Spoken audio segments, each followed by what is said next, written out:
Does anybody have any sketch notes for what's happening at this point in time? Well, how far do you want to go back? Because I have until 96. 96? How far you want to go back?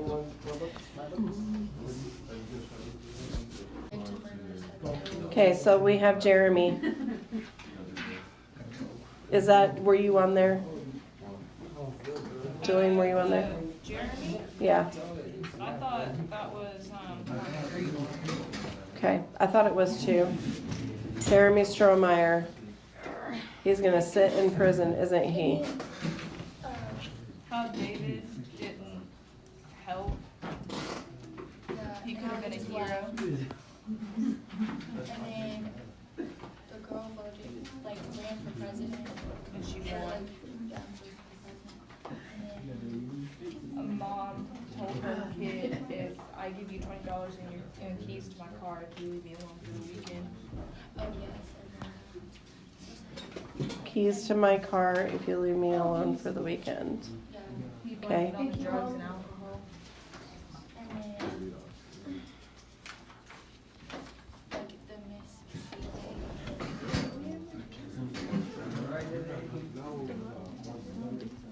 the Miss She thing? yeah. Oh yeah, the mother.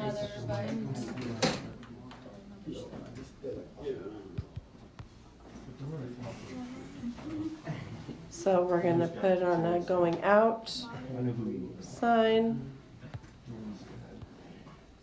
Me and my sisters.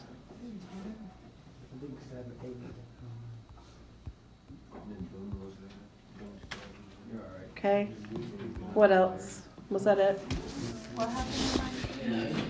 What happened on 98? Does anybody know?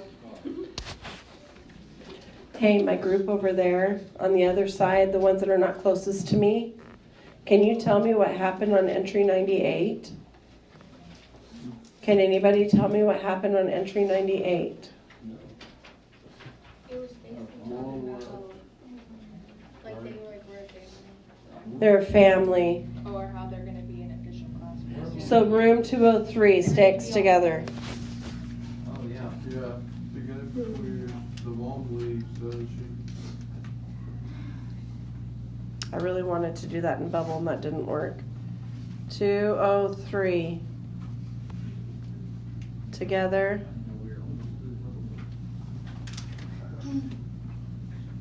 For years. Okay. Together for 4 years. Senior year. And then we do have a Freedom Rider for president, right?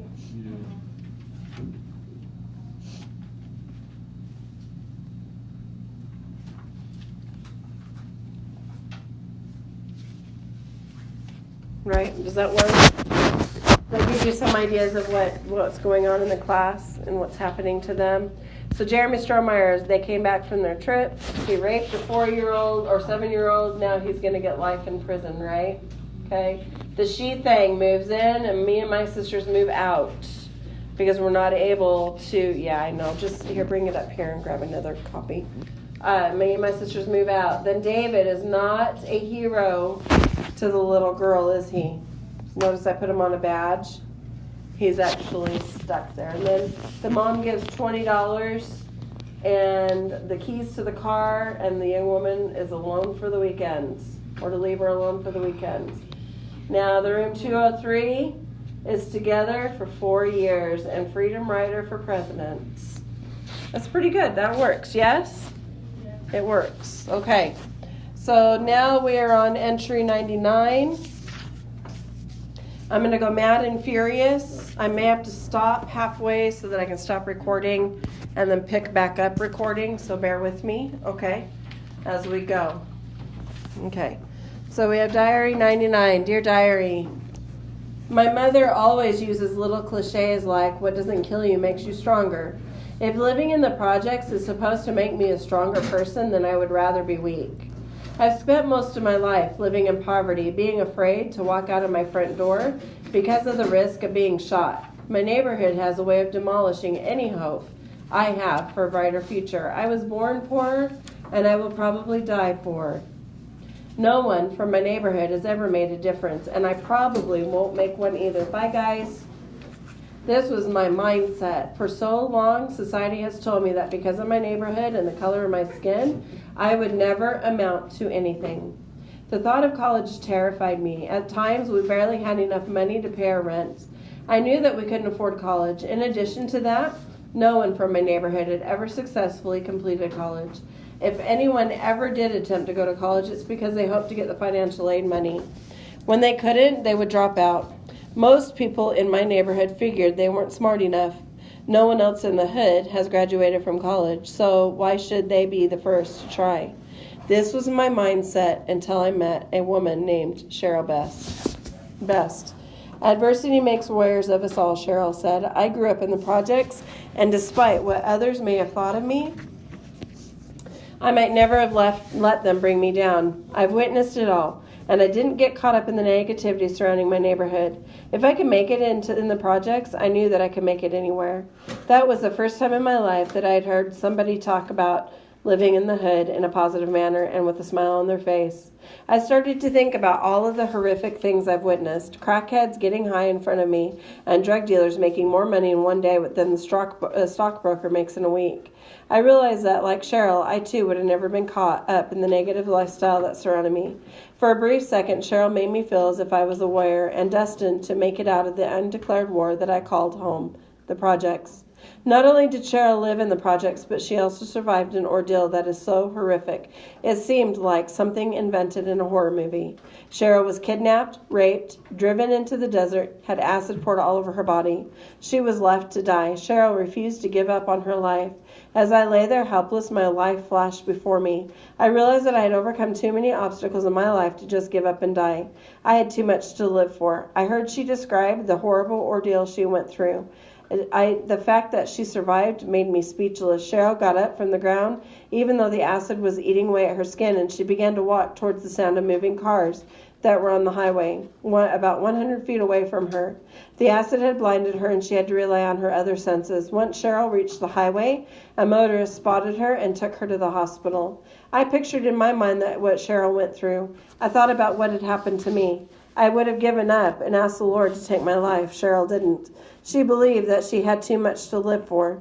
She not only survived that ordeal, but she's learned how to read in Braille since acid has left her permanently blind. She didn't stop in learning Braille. Cheryl decided she wanted to go to college. The media had reported what had happened to Cheryl, and people were so inspired by her that people donated money to help pay for reconstructive surgery. Cheryl went to college despite all of the odds against her, and she graduated with honors. After hearing Cheryl's story in person and watching her talk about what had happened to her, as if it were just another obstacle she had to overcome, I knew I could go to college and that I was somebody. Like Cheryl, I had witnessed, been through, and experienced too much in my life at such a young age to give up on my future. Diary 100. Dear Diary, the words eviction notice stopped me dead in my tracks. I looked at the notice in disgust and realized what my mother told me was true. It didn't really dawn on me until I saw the notice. It didn't seem real. I felt a big lump in my throat and looked away. I knew that if I read the fine print, I would start crying. It would probably say that we only had 1 week to pack our stuff and leave. The last time we got only 5 minutes. This is my last year in high school. Why did this have to happen to me now? I only have 1 year left before I graduate, and I don't have a place to live. I don't even know where I'm going to, I don't even know what I'm going to do or where I'm going to go. I don't even know if I'm going to be able to go to college. I think I will get a full-time job to help my mother. My mother doesn't have a plan in mind and doesn't know what to do. I'm stressed and have knots in my stomach and I have a hard time. I have to start studying for school, but where am I going to study? I won't have a place to stay in a week. I'm scared. I can't believe this is happening to me again. It's been such a long time since I last got evicted. The last time this happened, we lived in a good apartment in a nice neighborhood, and we finally had somewhere stable to live. One day, the manager knocked on the door and simply told us to get all of our things together because we only had 5 minutes to get out. In shock, I rushed to grab all of my belongings. Then we lived in hotels. When we finally Ran out of money, we had to resort to the only place we didn't have to pay rent, the streets. This gave me a new meaning of the saying sleeping under the stars. When we finally got a place to lay our things, we put all of our clothes on the ground to make a pallet for us to sleep on. It was so cold, I didn't know how I was going to sleep. I thought, what if someone sneaked up on us in the middle of the night? What if something bad happened? Where would we go to use the bathroom? Even though I'm scared, I have to do something. Maybe I should just drop out of school and get my GED after we get a place. It probably won't be so bad having a full-time job, perhaps two. I'm confused. I don't know what to think. I have to go and find out if there are some family shelters nearby. Hopefully Miss Gorell can help me. It seems like hope is the only thing I have to hold on to.